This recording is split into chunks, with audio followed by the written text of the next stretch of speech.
Kalau kamu tidak percaya Quran, tidak percaya Taurat, nggak apa-apa. Kamu bikin buku tandingan, tapi yang sekualitas Quran. Kalau kamu ngarang sendiri tidak bisa, sama teman-temannya. Waktu itu ada kompetisi, siapa yang bisa ngarang nandingi Quran. Itu orang Quraisy nyerah semua. Akhirnya ada orang agak sableng gitu, bilang mampu. Namanya Musailamah, nama? Itu akhirnya ngarang ketika dengar wadzariyati dzarwa fal hamilati mikra fal jariyati isra fal muqassimati amro. Karena dengar itu kan pikirannya sama-sama di akhir ta. Pokoknya pikirannya gitu. Wal zariati zar'a, demi perempuan-perempuan yang menanam padi. Wan asbar ditanam ya wal hasidati hasda, demi perempuan-perempuan yang memanen. Berarti panen wal khabizati khubza, kemudian jadi roti. Terus fal laqimatin kemudian diuntal. Sampai sing pesenku protes. Iki apa-apaan? La yaqul hadza ila majnun. Sampai sing pesennya kecewa, sing order kecewa. Wah ora kasil nek gumuk nyanyi Quran ora kasu. Iku apa-apaan niku? Wong perapatan nak iso kira-kira. Jadi makanya Quran itu ya santai saja, nggak apa-apa. Kalau kamu tidak percaya Quran, satu bi asri suwarim mislihi muftaroyat. Kalau asr nggak bisa surah saja, enggak. Kalau 10 surat nggak bisa satu saja. Dan Quran fair sampai waktu manis satu itu minturillah. Nggak apa-apa kamu minta bantuan. Nyanyi alam taro itu begini. Al-filu mal-fil wa ma adraka mal-fil lahu khurtumun tawil wa dhailuhu qasir. Kamu tahu apa itu gajah itu apa? Gajah itu hewan yang khurtumun tawil, punya apa? Belalai yang panjang, tapi lahu dhailun qasir, tapi apa itu ekornya? Pendek. Yang pesen saja kecewa. Lha iku cah cilik ya yo roh nak gajah. Kok ora mbok sifati pisan nang itu kowe mate. Bandingkan dengan Quran, alam taro kaifa fa'ala rabbuka. Itu mengandung sejarah. Saya cerita sedikit tentang Ashabul Fil biar kamu tahu kualitas kalimat alam taro, kata alam taro. Abraha itu ahli ekonomi.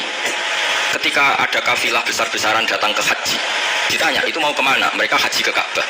Dia pikirannya berarti Ka'bah itu aset ekonomi karena bisa mendatangkan wisatawan. Akhirnya dia gawe saingan Ka'bah. Begini kules ya tentang Allah. Singkat cerita Ka'bah tandingan ini digawe min zahabin wa fiddatin wa rukhamin, pokoknya dari batu-batu mulia. Karena untuk menandingi Ka'bah sing terima watu ireng kotak. Sono wong Quraisy gak terima diisingi. Jadi kadang mau ngawur ya penting. Diisingi mergo betuwa sing suci disaingi Ka'bah abal-abal. Warung diisingi gak terima terus dia bersumpah akan merobohkan Ka'bah. Setelah itu terus minta fil terbesar dikirimi sama Raja Najasyi. Dikirimi apa gajah, walhasil masuk. Ketika mau masuk di Muhassir, ada yang baca Muhassar. Itu Abraha ini apa itu? Fil ini gak mau masuk. Ketika diarahkan ke Ka'bah itu barokah itu jerum. Kalau dialihkan dari Ka'bah dia lari. Singkat cerita dia mengumumkan bahwa dia datang tidak untuk perang tapi untuk apa? Merobohkan apa? Ka'bah. Tapi mulai dulu di mana-mana invasi itu pasti harus dapat uang, dapat jarahan. Nah yang dijarah itu diantaranya untanya Abdul Muttalib.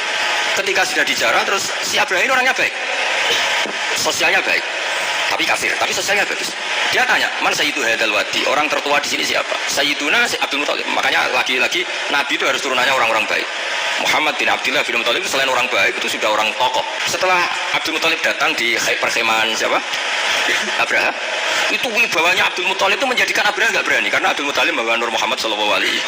Itu Abraha bilang gini, spontan ketika melihat wajahnya Abdul Muttalib, buan dengan Abdul Muttalib dan wibawa. Anta Sayyidu Hadal Wadi, nah anak Abdul Muttalib Sayyidu Hadal Wadi. Saya ketua di sini di lembah ini.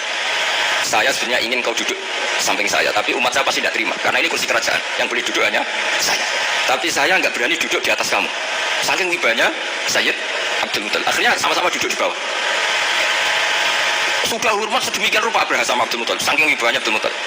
Apa hubungan kamu dengan Ka'bah, dengan Baitullah? Kata Abdul Muttalib lucu jawabannya, nggak ada hubungan apa-apa.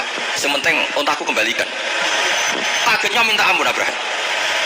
Loh, kamu itu Sayyidu Hadal Wadi, semua orang itu khawatir Ka'bah saya robohkan karena itu adalah dinuhum, itu agama mereka. Kamu yang ketuanya malah tidak peduli.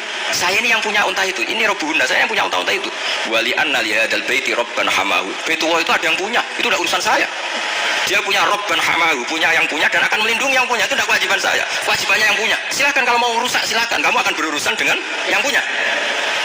Wes, oke dari Abraha, banyak aku pengen rusak Ka'bah. Untuk dibalekno, wes unta tak balekno, saya pengen rusak Ka'bah. Ya monggo, tapi kamu berurusan sama yang punya. Tapi sebelum Abraha datang, ini Abdul Muttalib Fa'atal Baita, kemudian datang ke Baitullah.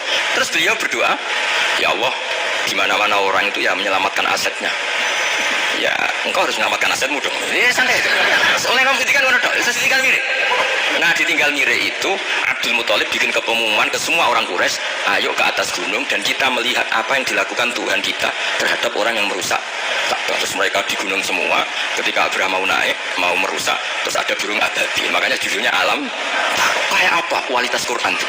Cerita sejarah dengan sederhana, tapi kualitas maknanya luar biasa. Alam taro. Kenapa kok ada alam taro? Apakah kamu tidak melihat? Karena semua suku Quraisy itu naik gunung dan melihat apa yang maka dimulai dengan alam taro. Dan mereka melihat kaifa fa'ala rabbuka bi ashabil fil. Jadi kualitas Quran itu luar biasa. Nah, sehingga terus kita ini harus